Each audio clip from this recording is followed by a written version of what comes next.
Olá, bom dia, boa tarde para todo mundo aí que está assistindo. Eu não sei o horário que você está assistindo, mas seja bem-vindos aqui ao nosso canal. Vou fazer um review hoje da Esshen, que é considerada a máquina de cortar cabelos da Xiaomi. Existe aquela que ela tem um pente fixo e você só regula os milímetros de acordo com o que você quer. E essa daqui é aquela versão que vem com 3 pentes. Vamos lá, vamos abrir para a gente ver como é que é, né? Uma embalagem bem boa, tá? Vem, como sempre, a Xiaomi, ela manda as embalagens bem protegidas mesmo, para não acontecer nenhum acidente com os produtos, já que viaja muito, vem da China, né? Tá vendo? Uma caixa bonita, como sempre. A Xiaomi, ela é caprichosa com esse tipo de coisa, ó. Ela mandou umas caixas bem bonitas, bem ao estilo deles lá mesmo. Abrindo aqui um manual de instrução, como é de praxe. Esse manual, tá vendo, ó?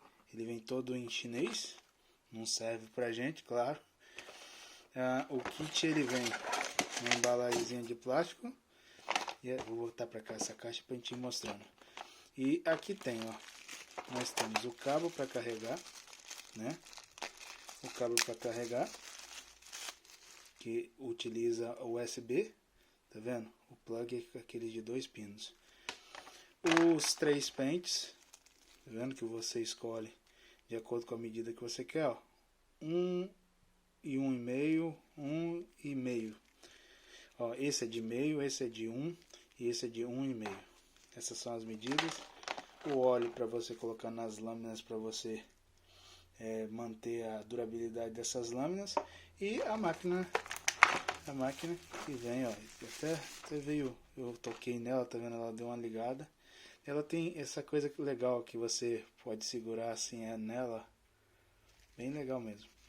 E muito simples, ligou, ela começa a funcionar, tá vendo? A luz está acesa.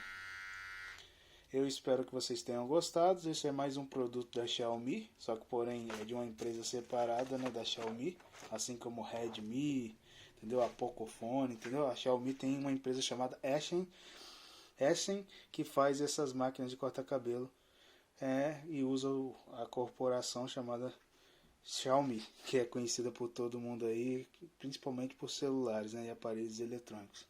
Fiquem com Deus, espero ter ajudado a vocês aí.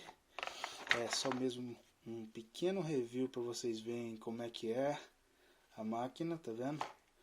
E qualquer coisinha, se gostou, deixa seu like e se inscreve no canal aí. Fica com Deus. Tchau, tchau.